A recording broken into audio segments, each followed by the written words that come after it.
The religious seem to have this particularly bizarre idea in their head. One of many, really, but it seems to be really pernicious when you're trying to have an intelligent discussion with them. It seems to be true of all religions, at least I haven't found one yet where it didn't apply.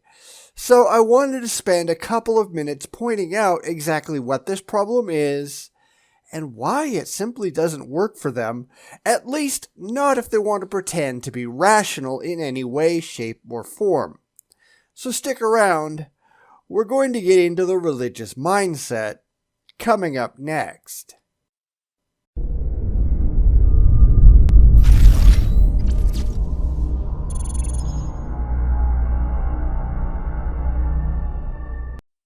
You might have noticed this, as I have, when talking with the religious. Now, to be fair, it isn't just the religious that do this, because plenty of other irrational belief systems, from flat earth to anti-vax to alien abductions, they all try the same thing. They will start with the unsupported assumption that everything that they believe is automatically correct. It is the default upon which everything else must be based.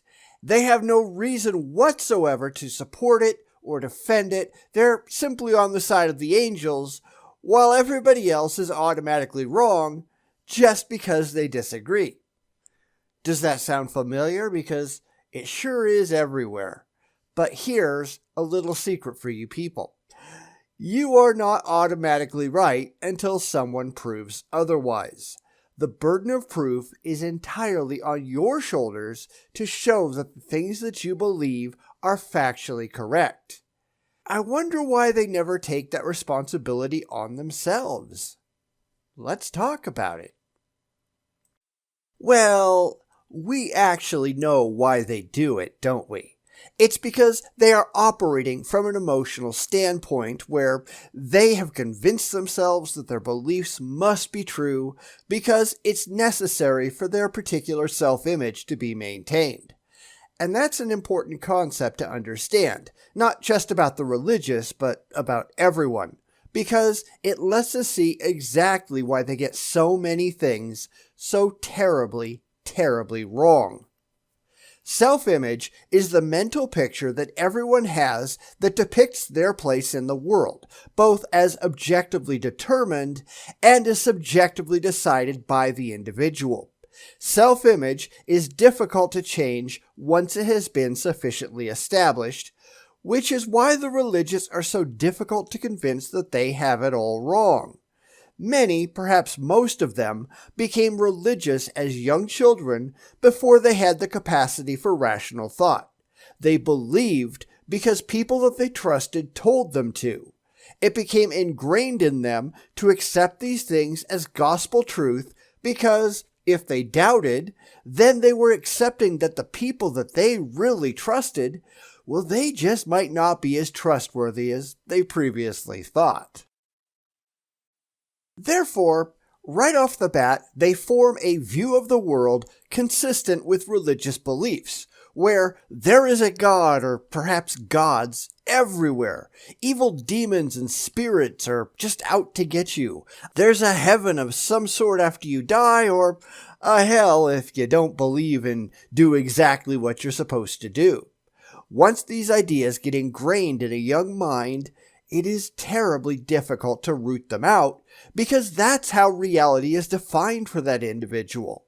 Their brain patterns are formed using these ideas, and the stronger the belief is at those early times, the harder it is to throw off the shackles of religion down the road. It's why the religious want to indoctrinate children as early as possible. Once they are programmed by these irrational ideas, often the church has them for life. Of course, it works the other way as well. If you were never introduced to the concept of a God as a child, if you were never surrounded by believers who were pushing you to accept irrational ideas, then it is unlikely that you will ever come to believe in a God later on in life. Not impossible, of course, because conversions go both ways all the time, but it is certainly less likely. This is especially true if a child is taught from an early age not what to think, but how to think, how to reason through questions and examine evidence objectively. If they can do that, then the crazy ideas are far less likely to manifest than if they were taught that, yeah, a bunch of weird things can be true. Strangely, you can actually do both because our brains have the ability to compartmentalize. Someone can be a strong Christian and believe in absurd religious things, and also accept a generally scientific view of the world, and the two sides in their head, they will never talk. It's called cognitive dissonance, the ability to hold two or more genuinely contradictory views and be able to switch between them on a whim. Often, this causes problems when both sides come into view at once.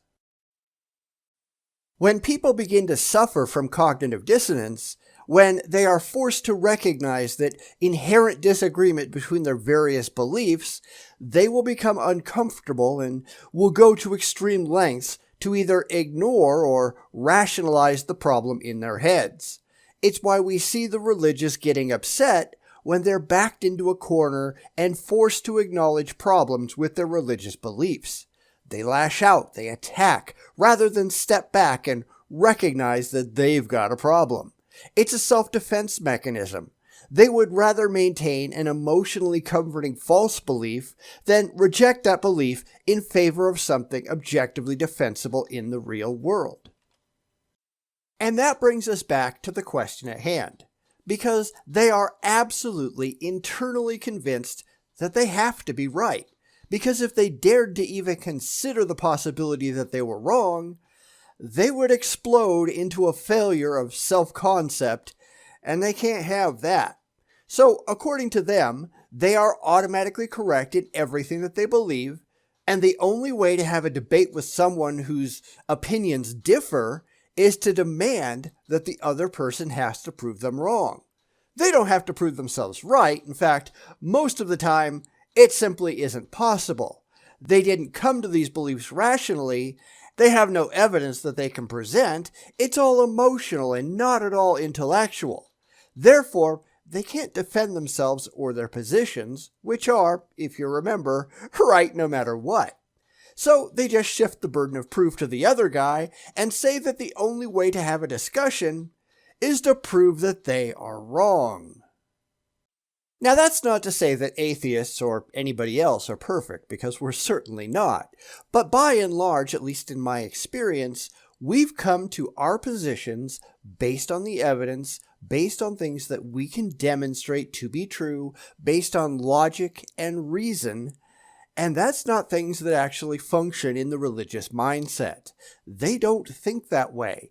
All right, let's be honest, they don't think. They just feel. And that's where this whole thing falls apart. If you can't back up the things that you believe, if you can't say, here's how I got to this position, and here's why you should follow me down the path, then you're lost. Give up now. You'll also notice that these people will only be able to prove the opposition wrong by appealing to their own beliefs, right?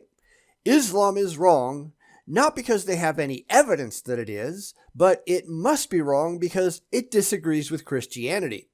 And Christianity is wrong because it disagrees with Islam. Neither side has anything intelligent to say. It's just a giant dick-waving contest over blind faith. It's also why you'll find the religious inventing definitions out of whole cloth and applying it to the opposition, because they aren't really concerned with what anyone actually has to say. They only want to maintain their emotionally comforting blind faith. So they will tell us what atheists think instead of, asking them, because hey, it doesn't actually matter what we think. This isn't about going up against the truth. It's about maintaining a comforting illusion. The problem, when you think about it, is that none of this actually gets them anywhere. It's why religious debates so often just talk past each other instead of to each other. We try to get them to see reason, But that's not how their brains are wired, at least not when it comes to their religion. So they can't grasp the concept. It's why they think they have evidence for their beliefs, and when we point out that they don't, they get upset. Of course they have evidence. They can't possibly be wrong. Everything is evidence, right? Look at the trees. God is everywhere because they've had their brains programmed to think that is true. They can't consider the possibility that they just might be wrong. It's like talking to a brick wall. I'm sure we've all had that experience. So, I guess the question really is, what do you do about it? And unfortunately, there's very little that you really can do. At best, you can try to introduce well-evidenced ideas that may, down the road somewhere, cause a healthy dose of cognitive dissonance that might snap them out of their religious bubble. This is not likely, especially for people who are completely subsumed in their religious faith. It really does share a lot of characteristics with Stockholm Syndrome. That's where, in a stressful situation, a victim may form an emotional bond with their victimizer and come to conclude that their abuse is earned and deserved, and everything the victimizer does is somehow justified.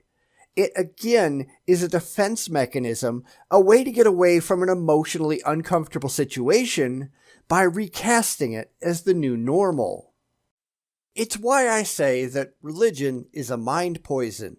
It forces people to accept things that are not rationally defensible and cling to absurd beliefs to the exclusion of all else for emotional reasons. It is the very definition of mental abuse. It's why you see so much abuse against innocent people by the clergy. Their religious beliefs teach them not to doubt their religious leadership. They are the mouthpieces of God. They can't possibly do anything wrong. So we're back to Stockholm Syndrome once again. It has to be fine because otherwise God wouldn't permit it, would he?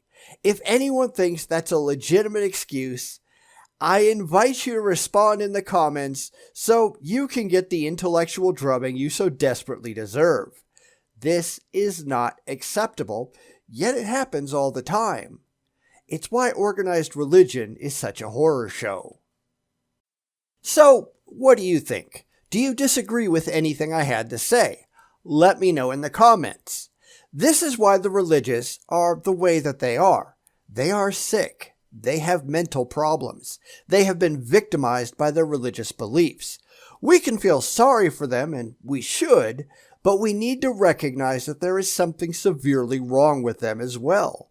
We also need to realize that just presenting the facts or discrediting their beliefs, it's not going to help. It can't. They are not looking at the same world that we are. They are religiously deluded to accept things that are simply not true for emotional reasons. Talking to them is generally a waste of time because they can't reconsider their beliefs and they don't care about the facts. They are, in a lot of ways, intellectual children when it comes to their own religions. It's sad, but there's really very little that we can do. At best, we can put the facts out there, show them that they are true, show them where they are wrong, produce objective evidence to prove it, and then let their own minds try to cope with it. They may change, they may not. Either way, we're not going to save the world by debating the religious. You can't save people who don't want to be saved. I know that's terrible, but it's true. Let's have a conversation in the comments.